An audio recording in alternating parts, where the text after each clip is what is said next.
joining us there. You'll be sticking with us and give us any updates as they cross. Joining us now is Congressman Warren Davidson of Ionon, Ohio. Yeah, well, what do you know right now?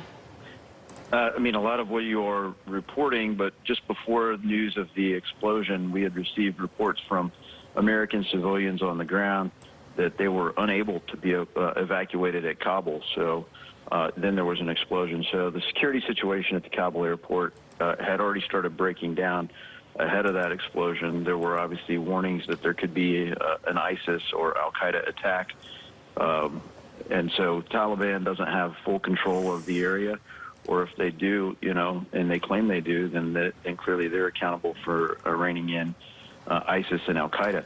And I mean, that's the challenge before, right? That's why we had to go in and impose order in Afghanistan for, I don't think we needed to for 20 years in the way that we did.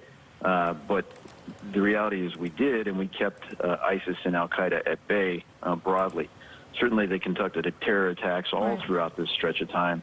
And with this mass of people in one location, it's a ripe target. So, Congressman, do we know exactly the exact number of Americans still left on the ground in Afghanistan? And it seems critical what U.S. troops on the ground do in the next couple of days. What could that look like? Well, what I hope it looks like is that Joe Biden, our commander-in-chief, quits worrying about a date and starts worrying about getting every single American out. There is no limitation on the amount of force that Joe Biden and this administration could use against the Taliban, against ISIS, or against Al-Qaeda in Afghanistan to keep Americans secure. There's no restrictions on his ability to use force.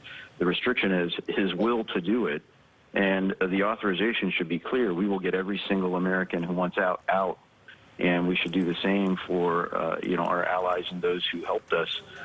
We saw last night Poland say that they're going to stop evacuating. I don't know that they feel they've got every Polish person out that they want to. So in a collaborative way, those who've helped us, we should be helping them get safely out of Afghanistan. So, Congressman, what in actuality does that mean? That does obviously not gel with getting everybody out by Tuesday. Does that imply we need more troops on the ground? Is something you would advocate, pushing back that deadline? Walk me through the logistics of what that would actually look like in terms of U.S. presence. Look, I was in Ranger Regiment a long time ago. Non-combatant evacuation operations, or NEO, are high-risk operations. They're under extreme security conditions, and you see one of the most extreme in history going on right now.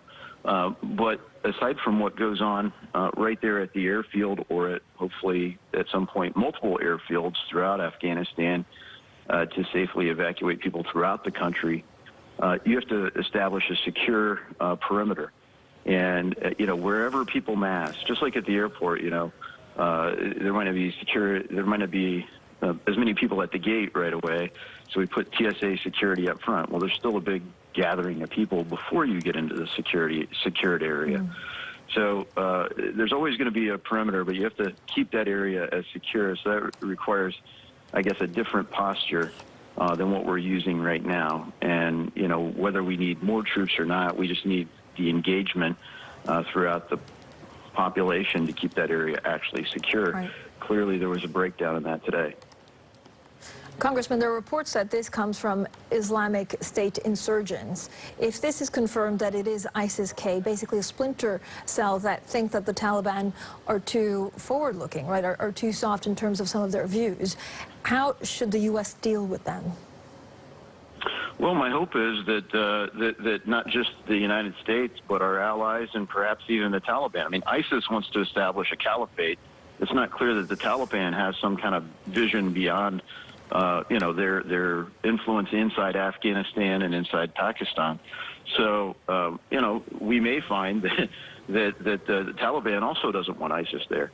And that's certainly the only way they're going to be able to coexist, because, look, it's clear the United States of America doesn't really want to stay in Afghanistan. But the way that we defeated ISIS in Syria and in western Iraq was a much better way to go about it than just occupying the ground and driving the same supply routes so that you can get hit with IEDs. We defeated ISIS. They lost all the terrain that they had. in Syria and Western Iraq because we used a different approach. And I think that, if you can have the Taliban as allies to take out ISIS and Al-Qaeda, then, hey, maybe there's a path for the Taliban to exist in Afghanistan. But if they don't, then they're clearly the same enemy that we had to root out 20 years ago. And we just can't allow a sanctuary for terrorists. Congressman, before we let you go, I just want to get your understanding of how the U.S. should work with the Taliban today if, in fact, this is a splintering. I mean, in some ways, you have to work then with the Taliban if this is if there's a terror attack now on Taliban soil. But how do we do that since we haven't even recognized the state? Yeah, I mean, I don't know that we have to work with the Taliban ever. And frankly, the working with the Taliban hasn't gone well. So they haven't met the conditions there. I mean, we didn't negotiate our way into Afghanistan the first time. We certainly shouldn't feel obligated to negotiate our way out. And if the Taliban wants to, have any future in Afghanistan, they're not going to be able to have it by attacking American citizens. And so it would be in the Taliban's best interest to, with no call or prompting from anyone in the United States of America, to find ISIS and root them out. Because if they don't do that today, they're not going to do that a month from now. They're not going to do that a year from now. They're not going to do that 5 years from now. And no matter how many times the ISIS comes up somewhere, we're just going to smoke them. That's what we need to do. All right, Congressman, thank you so much.